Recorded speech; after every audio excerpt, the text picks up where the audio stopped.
What's up, YouTube? Just got my Harley back from its first service and we're about to take it out for a ride.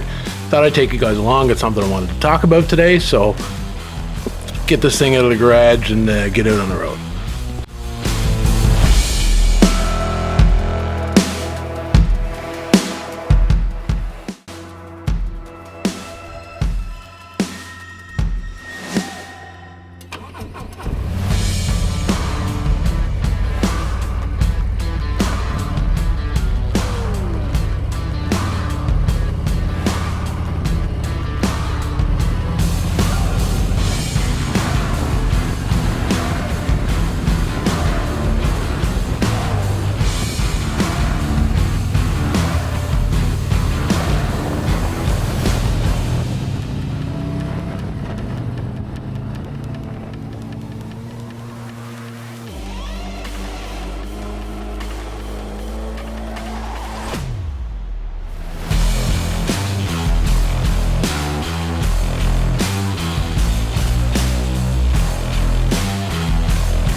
I really got to start checking the weather forecast before I want to film something.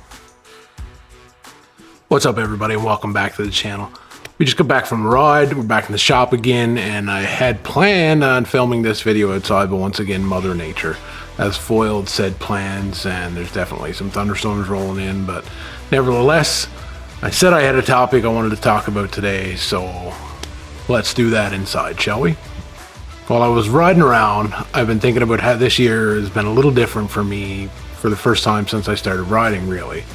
So far this summer, I've worked more, I've ridden less, I haven't gotten any trips in yet. Now, while being able to say that I've been working more than usual and riding less is something that I'm grateful that I'm able to say, and it might sound like I'm complaining, I'm still riding less. But that is going to change here eventually, and I still am planning to ride to Sturgis. I still am planning to go back to Vancouver Island in September, and whatever that trip turns into, I'm not even 100% sure yet. So I still got lots of good riding ahead of me. But today did get me thinking about the very first trip that I ever took on a bike. Now, I haven't actually been riding for that long.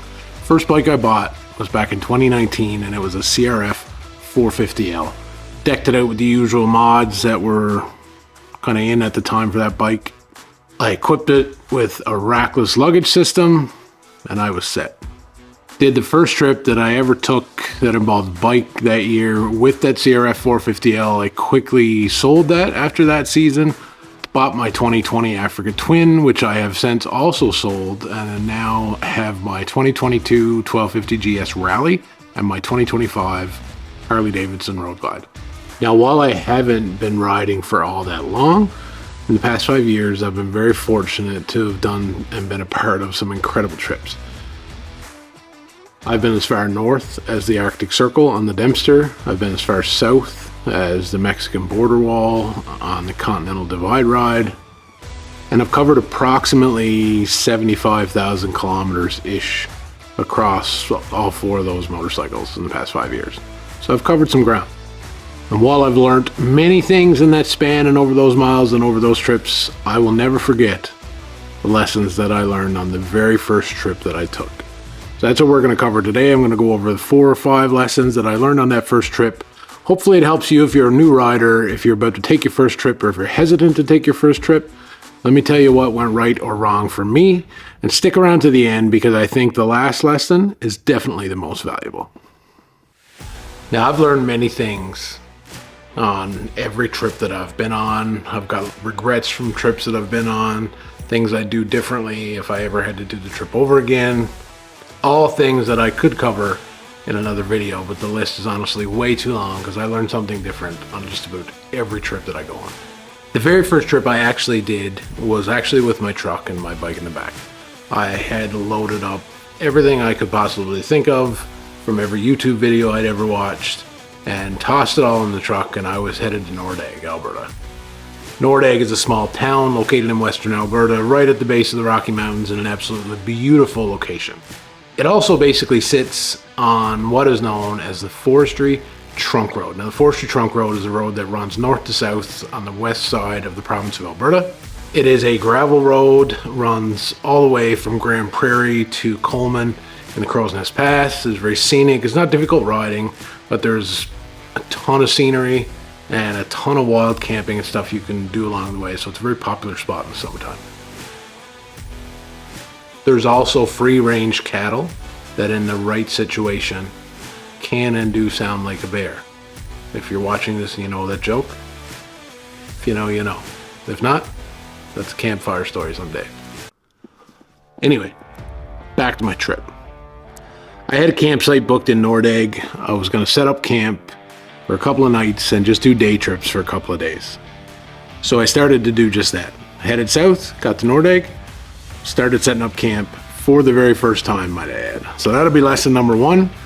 Always test your gear before you go on a trip. If you have a tent, sleeping pad, any of that stuff, set it up at home in your garage, on your patio, on your lawn somewhere, so you know how to do it and that everything will work when you get there.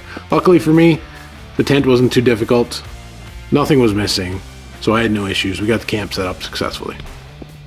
I then proceeded to unload the bike and settle in on what was definitely the cheapest sleeping pad and sleeping bag that I could have found at Cabela's at the time. Just gonna add that this was also my first night ever in a tent. While I was super excited about that, the temps in the Rocky Mountains up here in Canada can drop significantly overnight, and that is exactly what they did. And I woke up at about 4 or 5 in the morning, absolutely frozen, shivering on what was a failed sleeping pad that was completely deflated and I was on the ground, and a sleeping bag that was altogether too small and wasn't doing much to hold in a lot of heat.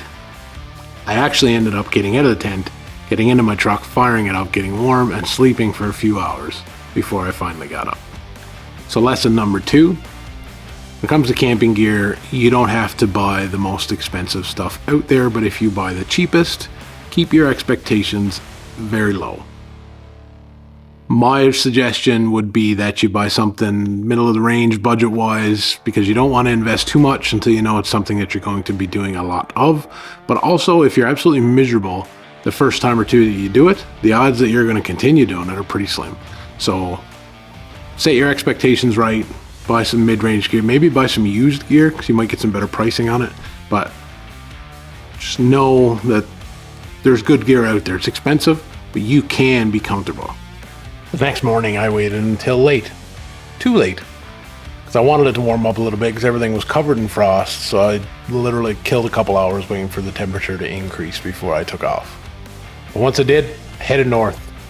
Goal was to leave Nordegg, ride the trunk road up to Hinton, down around the Cardinal Divide Trail, and back to camp for the night. Things were going well.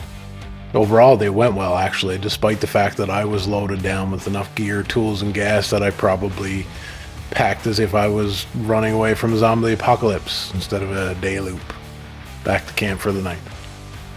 Where the problem started was with how late I left. How many photos I'd stopped and taken, and also how fast I was traveling, or how slow I was traveling, really. By the time I got turned around and was on the way home, it was already starting to get dark. Now, I am generally a very risk averse person, and I tend to be very nervous on solo trips, especially when I'm by myself in the backcountry. And that's exactly where I was. Now, I know this won't be the same for everybody, but at this point for me, nervousness and fear had completely taken over, and I was riding way too fast for my skill level. But the only thing in my head at the time was that I wanted to get back to camp. Luckily, it all worked out and I made it back safe. So lesson 3, don't overpack. You need to be prepared, but you don't need to be prepared for the end of the world.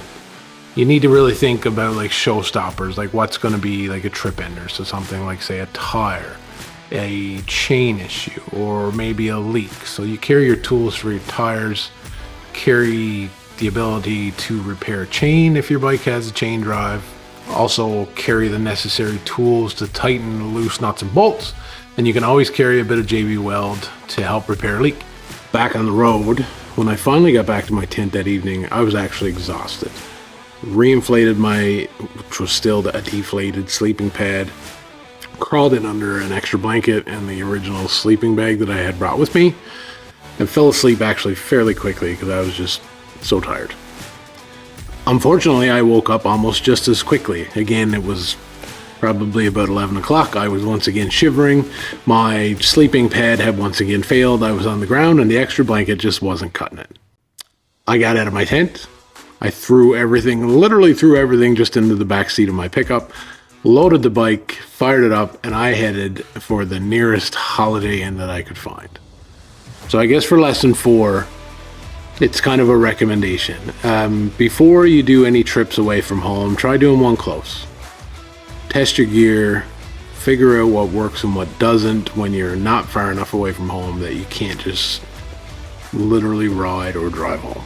Find your local campground, go set up your tent, sleeping pad, sleeping bag, spend the night. You don't even necessarily need to take your bike. Just test your camping gear before you get somewhere and you're counting on it. Lesson 5, and as I said, I believe this is the most important lesson, and that is that I wish I had done the trip sooner.